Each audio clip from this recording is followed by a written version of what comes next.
दोस्तों नमस्कार, हाजिर है एक बार फिर से आज की बड़ी और ताजा खबरों के साथ। बस आपसे निवेदन है, कृपया वीडियो को लाइक कर दें, चैनल को सब्सक्राइब कर लें और घंटी बटन भी दबा दें। ये पहली बड़ी खबर है। सत्येंद्र जैन का जेल में मसाज का वीडियो लीक होने को लेकर कोर्ट ने ईडी को भेजा नोटिस। 21 नवंबर को होगी सुनवाई। ये आपको बता दें कि दिल्ली सरकार में मंत्री सत्येंद्र जैन के तिहाड़ जेल में मसाज कराने के कथित वीडियो वायरल होने को लेकर कोर्ट ने ईडी को नोटिस भेज दिया है। दिल्ली राउज एवेन्यू कोर्ट ने नोटिस में ईडी से सवाल किया है कि आखिर वीडियो लीक कैसे हो गया। सत्येंद्र जैन की टीम वीडियो लीक होने के बाद ईडी के खिलाफ अवमानना की कार्रवाई को लेकर कोर्ट पहुंची थी। उनकी कानूनी टीम ने आरोप लगाया है कि ईडी ने कोर्ट में हल्फनामा देने के बाद भी वीडियो सार्वजनिक कर दिया। अब इस मामले की सुनवाई 21 नवंबर को होगी। वहीं दिल्ली के उप मुख्यमंत्री मनीष सिसोदिया ने पूरे मामले पर कहा कि बीजेपी घटिया राजनीति कर रही है। तो वहीं बीजेपी ने सत्येंद्र जैन के मसाज लेते हुए सोशल मीडिया पर वायरल हुए वीडियो का हवाला देते हुए कहा कि आम आदमी पार्टी अब इस बार मसाज पार्टी बन गई है।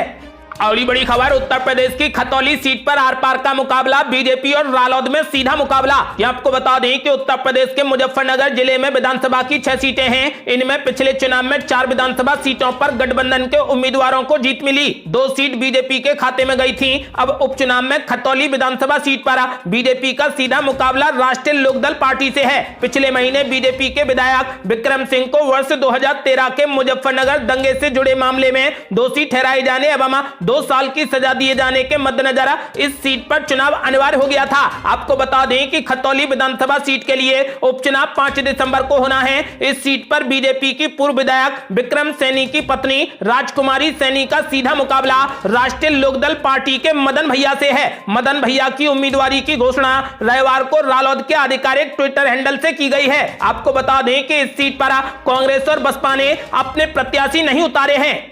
अगली बड़ी खबर, असम के मुख्यमंत्री हिमंत बिस्वा शर्मा ने राहुल गांधी पर बोला बड़ा हमला। कहा आपके चेहरे में गांधी और पटेल दिखाई दें, ना कि सद्दाम हुसैन। ये आपको बता दें कि राहुल गांधी के नेतृत्व में कांग्रेस की भारत जोड़ो यात्रा राज्य की 15 विधानसभा और 6 संसदीय क्षेत्रों को कवर कर चुकी है। 7 नवंबर को महाराष्ट्र पहुंची यात्रा शनिवार को 13वें दिन भी जारी रही। इस बीच असम के मुख्यमंत्री हिमंत बिस्वा शर्मा ने राहुल गांधी पर जमकर हमला बोला। दरअसल मुख्यमंत्री हिमंत बिस्वा शर्मा गुजरात चुनाव के मद्देनजर एक रैली को संबोधित रहे थे। इस दौरान मंच से बोलते हुए उन्होंने राहुल गांधी पर जमकर जुबानी तीर छोड़े। उन्होंने कहा कि राहुल जी, आपका चेहरा ऐसा होना चाहिए जिसमें लोगों को महात्मा गांधी दिखाई दें, सरदार पटेल दिखाई दें, लेकिन ऐसा नहीं होना चाहिए जिसमें सद्दाम हुसैन दिखाई दें। आपको बता दें कि उन्होंने राहुल गांधी के गुजरात चुनाव के लिए प्रचार करने नहीं आने पर भी निशाना साधा। उन्होंने कहा कि राहुल गांधी की एक आदत है जो मैं कई दिनों से देख रहा हूं। अगर गुवाहाटी में क्रिकेट मैच होता है तो वो गुजरात में होंगे, वो गुजरात में भी बैट और पैड साथ रखेंगे,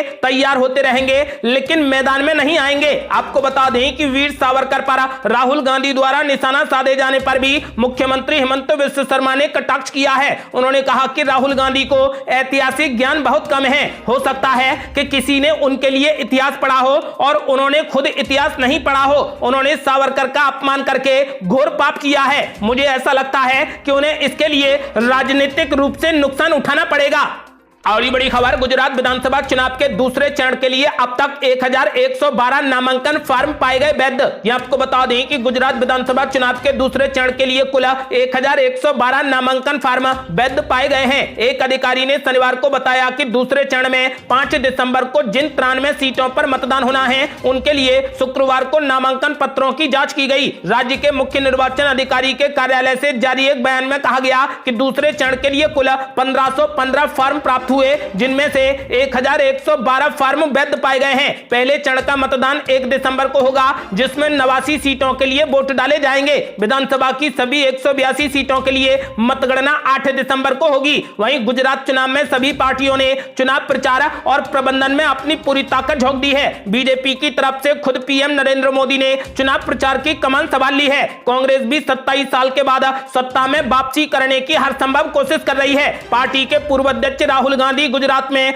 2 बड़ी रैलियों को संबोधित करेंगे, तो वहीं आम आदमी पार्टी के मुखिया अरविंद केजरीवाल गुजरात के लगातार दौरे कर रहे हैं। अगली बड़ी खबर, गुजरात विधानसभा चुनाव के दूसरे चरण के लिए कांग्रेस पार्टी ने स्टार प्रचारकों की लिस्ट कर दी जारी। ये आपको बता दें कि गुजरात विधानसभा चुनाव 2 चरणों में हो रहा है, जिसमें पहले चरण के लिए 1 दिसंबर और दूसरे चरण के लिए 5 दिसंबर को वोटिंग होगी। गुजरात चुनाव के दूसरे चरण के लिए कांग्रेस पार्टी ने अपने स्टार प्रचारकों की दूसरी लिस्ट जारी कर दी है। लिस्ट में कांग्रेस अध्यक्ष मल्लिकार्जुन खड़गे, पूर्व अध्यक्ष सोनिया गांधी समेत राहुल गांधी का भी नाम शामिल है। कांग्रेस अध्यक्ष का चुनाव लड़ने वाले शशि थरूर को एक बार फिर स्टार प्रचारकों की लिस्ट में जगह नहीं मिली है। इससे शशि थरूर की एक बार फिर उपेक्षा करने के आरोप लग रहे हैं। पार्टी ने इन स्टार प्रचारकों की सूची चुनाव आयोग को भी सौंप दी है। बता दें कि गुजरात विधानसभा को लेकर कांग्रेस ने स्टार प्रचारकों की पहली लिस्ट 15 नवंबर को जारी की थी। इस सूची में पार्टी के बड़े बड़े नेताओं के नाम शामिल हैं। पार्टी की पहली स्टार प्रचारकों की लिस्ट में भी कांग्रेस अध्यक्ष मल्लिकार्जुन खड़गे,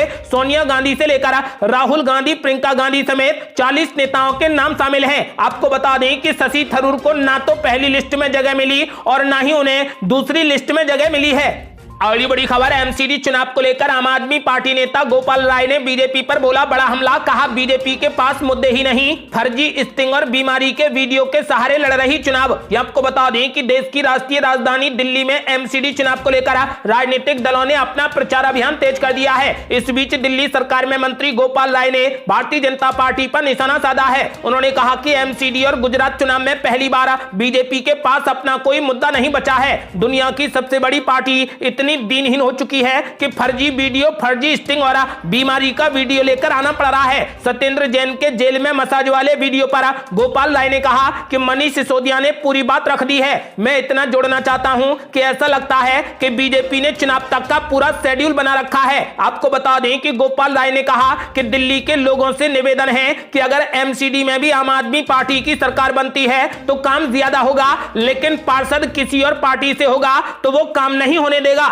अगली बड़ी खबर, वीर सावरकर पर विवादित टिप्पणी मामले में शिंदे गुट ने राहुल गांधी पर बोला बड़ा हमला। कहा माफी मांगे राहुल गांधी वरना नहीं आने देंगे मुंबई। आपको बता दें कि महाराष्ट्र में स्वतंत्रता सेनानी विनायक दामोदर सावरकर के पौत्र रणजीत सावरकर, सांसद राहुल सेवाले और विधायक सदा सरवनकर ने कांग्रेस नेता राहुल गांधी के खिलाफ चौपाल की है। इससे पहले रणजीत सावरकर मुंबई के शिवाजी पार्क पुलिस थाने में राहुल गांधी के खिलाफ शिकायत भी दर्ज करा चुके हैं। राहुल गांधी पर महाराष्ट्र में कांग्रेस की भारत जोड़ो यात्रा के दौरान विनायक दामोदर सावरकर के खिलाफ विवादित बयान देने का आरोप है। शनिवार को राहुल गांधी के विरोध में बुलाई गई चौपाल में रणजीत सावरकर ने कहा कि मुझे दुख होता है कि उद्धव ठाकरे ने किसी भी तरीके से जवाब नहीं दिया है, ना ही नाराजगी जताई है। मुझे याद है कि एक बार कांग्रेस के मुखपत्र में वीर सावरकर का अपमान हुआ था, तब उद्धव ठाकरे मुख्यमंत्री थे। मैंने शिकायत की थी लेकिन उन्होंने कुछ नहीं कहा था। शिंदे गुट से सांसद राहुल सेवाले ने कहा कि हम ही सच्चे शिवसेना हैं जो बाला साहेब के विचारों पर चल रहे हैं। इसी वजह से हमने उद्धव ठाकरे को छोड़ा था और ये प्रदर्शन कोई चुनावी पहल नहीं है, ये दिल से कर रहे हैं। विधायक सदा सरवनकर ने कहा कि जब तक राहुल गांधी माफी नहीं मांगते हैं तब तक ये आंदोलन चलेगा और उन्हें मुंबई में आने नहीं देंगे। अगली बड़ी खबर, राजस्थान में हो गया बड़ा खेल। सोनिया गांधी के बगल में अशोक गहलोत को मिली जगह, नहीं काम कर रही सचिन पायलट की रणनीति। ये आपको बता दें कि कांग्रेस में पिछले 2 महीने से भारत जोड़ो यात्रा के बाद जिस पर सबसे ज्यादा चर्चा हो रही है वो राजस्थान संकट है। 25 सितंबर को मुख्यमंत्री अशोक गहलोत के करीबी विधायकों की बगावत के बाद से पूरा मुद्दा गरमाया हुआ है। अशोक गहलोत लगभग जहां भी जाते हैं वहां उनसे सचिन पायलट से जुड़ा हुआ कोई ना कोई सवाल पूछ लिया जाता है। माना गया है कि बगावत की वजह से पूर्व अध्यक्ष सोनिया गांधी मुख्यमंत्री अशोक गहलोत से काफी नाराज हुई, जिसकी वजह से अशोक गहलोत को पूर्व अध्यक्ष से मुलाकात करके माफी तक मांगनी पड़ गई। लेकिन आज सामने आई एक तस्वीर ने पूरा किस्सा ही बदल दिया। दरअसल नई दिल्ली में आयोजित पूर्व प्रधानमंत्री इंदिरा गांधी से जुड़े एक कार्यक्रम में अशोक गहलोत और सोनिया गांधी अगल बगल बैठे हुए दिखाई दिए, जिसके बाद तमाम तरीके की अटकलें लगाई जाने लगी। कहा जाने लगा कि क्या अशोक गहलोत और सोनिया गांधी के बीच में अब दूरियां मिट गई हैं? क्या फिर से सोनिया गांधी पहले की ही तरह अशोक गहलोत पर भरोसा करने लगी हैं? ये सवाल इसलिए भी मायने रखते हैं क्योंकि पूर्व उप मुख्यमंत्री सचिन पायलट लंबे समय से राजस्थान के मुख्यमंत्री बनने की जुगत में लगे हुए हैं, लेकिन अशोक गहलोत के विरोध के चलते ऐसा नहीं हो पा रहा। एक्सपर्ट मान रहे हैं कि सोनिया गांधी का अशोक गहलोत पर भरोसा बरकरार है, इसी वजह से उन्हें इतने महत्वपूर्ण कार्यक्रम में ठीक बगल की कुर्सी दी गई ताकि यह मैसेज भी दिया जा सके कि भले ही 25 सितंबर को जो कुछ भी हुआ लेकिन पार्टी पूरे तरीके से एकजुट है और अशोक गहलोत पहले की ही तरह सोनिया गांधी के करीबी नेताओं में बने हुए हैं। अगली बड़ी खबर, आज से दिल्ली में हुंकार भरेगी बीजेपी, एमसीडी चुनाव के लिए प्रचार करने उतरेंगे कई बड़े दिग्गज नेता। ये आपको बता दें कि दिल्ली नगर निगम चुनाव में बीजेपी ने अपनी पूरी ताकत झोंक दी है। 20 तारीख से बीजेपी एमसीडी चुनाव के लिए प्रचार शुरू कर रही है और खुद बीजेपी के राष्ट्रीय अध्यक्ष जेपी नड्डा और रक्षा मंत्री राजनाथ सिंह बीजेपी के कैंपेन को शुरू करेंगे। कुल 14 जगहों पर आज बीजेपी रोड शो करेगी, जिसमें राष्ट्रीय अध्यक्ष के अलावा केंद्रीय मंत्री और मुख्यमंत्री शामिल होंगे। बीजेपी रविवार 20 तारीख को 14 जगह पर रोड शो करेगी। बीजेपी राष्ट्रीय अध्यक्ष जेपी नड्डा के नेतृत्व में यह रोड शो होगा। इसका नाम विजय संकल्प रोड शो होगा। इसमें केंद्रीय मंत्री राजनाथ सिंह, हरदीप पुरी, गजेंद्र शेखावत और मीनाक्षी लेखी भी रोड शो में शामिल होंगी। साथ ही बीजेपी शासित राज्यों के 4 मुख्यमंत्री हेमंत बिस्वा शर्मा, मनोहर लाल खट्टर, पुष्कर सिंह धामी और जयराम ठाकुर भी दिल्ली में रोड शो करेंगे। आपको बता दें कि ये सभी रोड शो शाम 5 बजे के बाद होंगे।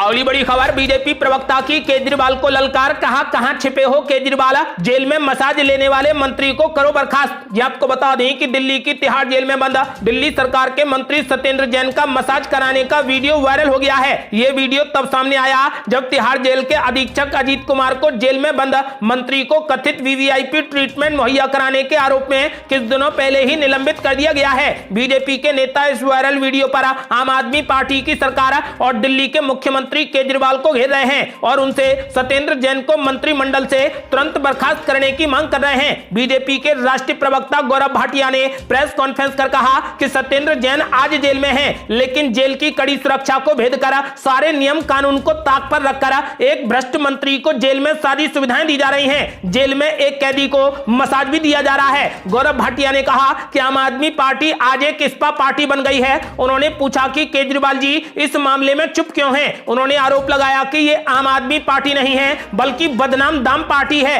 भाटिया ने ललकारते हुए कहा कि वीडियो में वीवीआईपी कल्चर नजर आ रहा है। वीडियो देखकर हम आपसे सवाल पूछ रहे हैं, कहां छिपे हैं केजरीवाल? कट्टर बेईमान ठग कानूनों का उल्लंघन कर जेल में मजे ले रहा है। उसे 5 महीने की जेल हो गई है, लेकिन अभी तक मंत्री पद से उन्हें बर्खास्त क्यों नहीं किया गया? अगली बड़ी खबर, फारूक अब्दुल्ला ने बीजेपी पर बोला बड़ा हमला, कहा वे चुनाव के दौरान कहेंगे कि हिंदू खतरे में हैं। ये आपको बता दें कि वरिष्ठ नेता एवं जम्मू कश्मीर के पूर्व मुख्यमंत्री फारूक अब्दुल्ला ने शनिवार को भारतीय जनता पार्टी पर निशाना साधते हुए कहा कि जब चुनाव आते हैं तो वे हिंदू खतरे में हैं कहना शुरू कर देते हैं। उन्होंने कहा कि लोगों को ऐसी बातों के झांसे में नहीं आना चाहिए। जम्मू कश्मीर के अखनूर में एक सभा को संबोधित करते हुए नेशनल कॉन्फ्रेंस के अध्यक्ष फारूक अब्दुल्ला ने कहा कि कोई भी मजहब बुरा नहीं होता, उसके इंसान भ्रष्ट होते हैं, कोई मजहब नहीं। उन्होंने आगे कहा कि वे चुनाव के दौरान हिंदू खतरे में है का खूब इस्तेमाल करेंगे, लेकिन मेरी आपसे गुजारिश है कि आप इसके झांसे में ना आए। अगली बड़ी खबर, 29 नेता और 40 विधानसभा सीट, पहले चरण के चुनाव से पहले बीजेपी ने गुजरात में किया धुआंधार प्रचार। यहां आपको बता दें कि गुजरात चुनाव के पहले चरण का प्रचार के समाप्त होने में अब सिर्फ 9 दिन रह गए हैं। लिहाजा बीजेपी ने गुजरात में प्रचारकों की लंबी चौड़ी फौज उतारकर अपनी पूरी ताकत झोंक दी है। पार्टी अध्यक्ष जेपी नड्डा से लेकर तमाम केंद्रीय मंत्रियों और दूसरे राज्यों के मुख्यमंत्रियों सहित भाजपा के राष्ट्रीय नेताओं ने 89 निर्वाचन क्षेत्रों में से 40 में धुआंधार प्रचार किया। जेपी नड्डा सहित लगभग 29 भाजपा नेताओं ने 40 से अधिक जनसभाओं को संबोधित किया। इनमें केंद्रीय मंत्री नरेंद्र सिंह तोमर, अनुराग ठाकुर, मुख्यमंत्री योगी आदित्यनाथ, हेमंत बिस्वा शर्मा, शिवराज सिंह चौहान, भाजपा युवा मोर्चा के राष्ट्रीय अध्यक्ष तेजस्वी सूर्या शामिल रहे। अगली बड़ी खबर, रामपुर में समाजवादी पार्टी का खेल बिगाड़ेंगे ओम प्रकाश राजभर, उपचुनाव के लिए सुभाषपा ने खेल दिया बड़ा दांव। यहां आपको बता दें कि आजम खान की सदस्यता जाने के बाद रामपुर में हो रहे विधानसभा उपचुनाव में समाजवादी पार्टी और भाजपा के बाद अब सुभाषपा ने भी अपना प्रत्याशी मैदान में उतार दिया है। सुहेलदेव भारतीय समाज पार्टी के अध्यक्ष ओम प्रकाश राजभर ने रामपुर विधानसभा उपचुनाव में जयवीर सिंह को पार्टी का प्रत्याशी घोषित किया है। सियासी महकमे में चर्चा है कि ओम प्रकाश राजभर अपने प्रत्याशी के जरिए समाजवादी पार्टी का खेल बिगाड़ना चाहते हैं। जानकारों की माने तो रामपुर में भले ही समाजवादी पार्टी और भाजपा में सीधी टक्कर हो, लेकिन समाजवादी पार्टी के वोट बैंक में सेंध लगाने के लिए सुहेलदेव भारतीय समाज पार्टी ने बड़ा दांव खेल दिया है। अगली बड़ी खबर, स्टार प्रचारकों की लिस्ट में शशि थरूर को शामिल न कर कांग्रेस ने अध्यक्ष चुनाव लड़ने की दी सजा, सामने आए चौंकाने वाले नतीजे। यहां आपको बता दें कि गुजरात में विधानसभा चुनाव के लिए प्रचार तेज है। बीजेपी के पक्ष में माहौल बनाने के लिए पीएम मोदी समेत कई नेता मैदान में हैं, तो वहीं कांग्रेस की ओर से सभी पार्टी अध्यक्ष मल्लिकार्जुन खड़गे, अशोक गहलोत जैसे कई वरिष्ठ नेता प्रचार कर रहे हैं। अन्य दलों के बड़े बड़े नेता भी चुनाव प्रचार में जुटे हैं। ऐसे चुनावी माहौल में गुजरात की जनता का मूड जानने के लिए एबीपी न्यूज के लिए सी वोटर ने साप्ताहिक सर्वे किया। इस सर्वे में गुजरात के 2128 लोगों से राय ली गई। सर्वे पिछले 2 दिनों में किया गया है। इसमें मार्जिन ऑफ एरर ±3 से ±5% है। सी वोटर ने सर्वे के दौरान सवाल किया कि कांग्रेस की स्टार प्रचारकों की लिस्ट में शशि थरूर को शामिल ना कर कांग्रेस पार्टी ने अध्यक्ष चुनाव लड़ने की सजा दी है। इस सवाल के बेहद चौंकाने वाले नतीजे सामने आए हैं। सर्वे में 50% लोगों ने कहा कि हां, स्टार प्रचारकों की लिस्ट में शशि थरूर को शामिल ना कर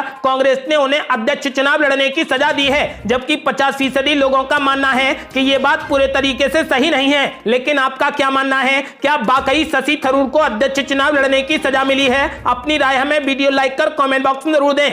अगली बड़ी खबर, 7 दिसंबर से शुरू होगा शीतकालीन सत्र, 29 दिसंबर तक चलेगा। नोटिफिकेशन हुआ जारी। यहां आपको बता दें कि संसद के शीतकालीन सत्र का औपचारिक ऐलान कर दिया गया है। सत्र 7 दिसंबर से शुरू होगा और 29 दिसंबर तक चलेगा। राष्ट्रपति की अनुमति के बाद लोकसभा और राज्यसभा ने अलग अलग अधिसूचनाएं जारी करके तारीखें अधिसूचित कर दी हैं। लोकसभा सचिवालय के बयान के अनुसार 17वीं लोकसभा का 10वां सत्र 7 दिसंबर से शुरू होगा और सरकारी कामकाज के अनुरूप यह 29 दिसंबर को समाप्त होगा।